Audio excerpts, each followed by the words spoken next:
కొడుకు మీద విమర్శలు వచ్చాయి. దాని మీద మీ అభిప్రాయం? విమర్శలు నువ్వే అన్నావు కదా, వాస్తవాలు కావు విమర్శలు. నేనైతే అది పక్కా హనీ ట్రాపింగ్ అని అనుకుంటా. ఎందుకంటే ఆ అమ్మాయి మైనర్ బాలిక అంటున్నారు కదా, మైనర్ బాలిక. ఆమె ఏజ్ 15, 16, 17 కాదు, 21 అని అంటున్నారు. ఫోటో చూస్తే అట్లానే కనిపిస్తుంది. ఆ అమ్మాయి ఒకవేళ తప్పు చేసింది అనుకో, మరి తల్లిదండ్రులు ఏం చేస్తున్నారు?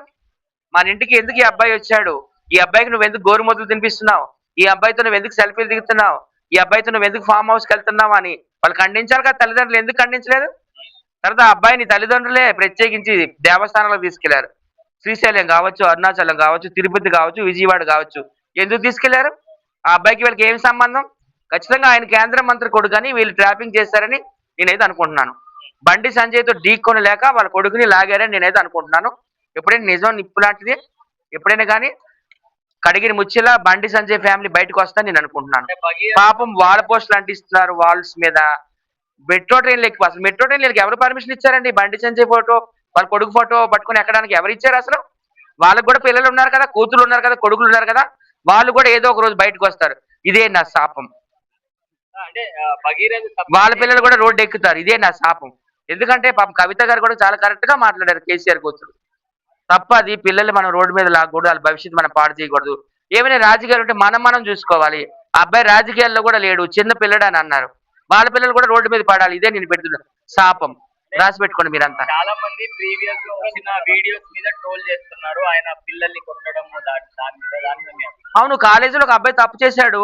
ఈయన ఒక కేంద్ర మంత్రి కొడుకుగా, ఒక ఎంపీ కొడుకుగా ఆయన మందలించాడు, కొట్టాడు. మరి వీళ్ళ పిల్లలు అవన్నీ ఏం చేయడం లేదా? బయటకు వస్తే అన్నీ వస్తాయి. ఏదైనా ఇది పోలీసుల పర్యవేక్షణ ఉంది, పోలీసులు ఇన్వెస్టిగేషన్ చేస్తున్నారు కాబట్టి కొన్ని రోజులు మనం కూడా ఓపికతో ఉండాలి. ఎందుకంటే బండి సంజయ్ గారు కూడా అన్నారు కదా, చట్టం ఎవరికి చుట్టం కాదు. ఒకవేళ మా కొడుకు కూడా తప్పు చేసినట్టయితే ఖచ్చితంగా శిక్షార్హుడే, శిక్ష వేయండి అని పాపం ఆయన కూడా చెప్తున్నారు. ఆయన ఇంత ఘోరంగా ఎందుకు టార్గెట్ చేశారు నాకైతే అర్థం అవడం లేదండి. అంటే ఇంతకు ముందు మరి గతంలో ఒక డాన్స్ మాస్టర్, కొరియోగ్రాఫరు ఒక మైనర్ బాలికని రేప్ చేసినప్పుడు ఎందుకు వీళ్ళందరూ వీళ్ళు నోళ్ళు ఏమయ్యేప్పుడు నోట్లో ఏం పెట్టుకున్నారు? రోజా గారు అన్నట్టు ఏదైనా ఐస్ క్రీమ్ పెట్టుకున్నారా? పార్లే ఐస్ క్రీమ్ ఏదైనా? అప్పుడు ఎందుకు మాట్లాడలేదండి?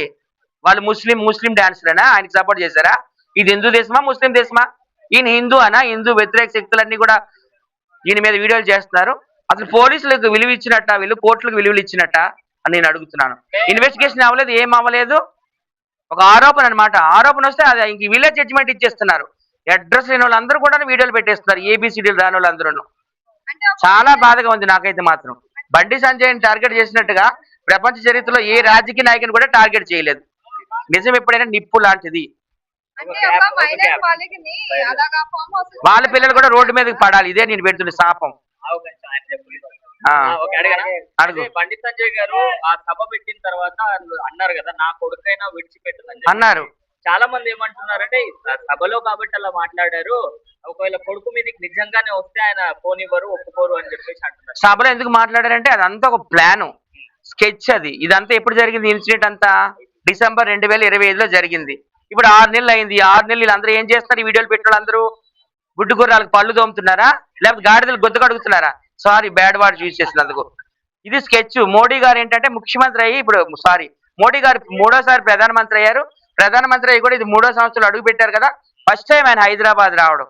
సో ఎలాగైనా మోడీ గారి ముందు బ్యాడ్ చేయాలని అనుకుంటున్నారు.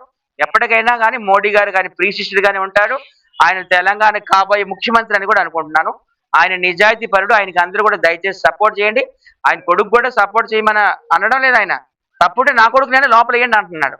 సో ఇంతగా ఆయన పోస్టులు, వాళ్ళ పోస్టులు ఏమైనా బండి సంజయ్ గారు 100 మందిని మర్డర్ చేస్తాడా? ఒక 200 మంది రేప్ చేస్తాడా? లేకపోతే ఏమైనా లక్షల కోట్లు ఏంటంటే లూటీ చేసి ఏమైనా ఫామ్ హౌస్లు కట్టుకున్నా అందులో పండుకున్నాడా?